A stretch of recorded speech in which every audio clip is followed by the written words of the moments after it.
আমি বারবার একটা কথা বলি যে কোনো মানুষকে ভালোবাসে না, কোনো মানুষকে সত্যিকার অর্থে ভালোবাসে না। শুধুমাত্র আপনার রব আল্লাহই আপনাকে ভালোবাসে।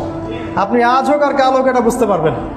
আপনার গার্লফ্রেন্ড আপনাকে ভালোবাসে না, আপনার স্বার্থকে ভালোবাসে, আপনার অবস্থানকে ভালোবাসে, আপনার পরিবারের লোকজন আপনার অবস্থানকে ভালোবাসে।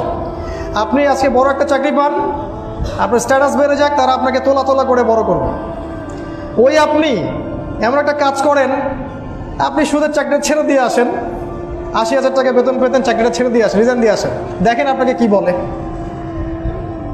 আপনি আল্লাহর জন্যে, ওরা বলছে আপনি দাড়ি রাখবেন না, আপনি আল্লাহর জন্য দাড়িটা রাখেন, হারাম রিজিকটা ছাড়েন, হারাম অ্যাফেয়ার্সটা ছেড়ে দেন।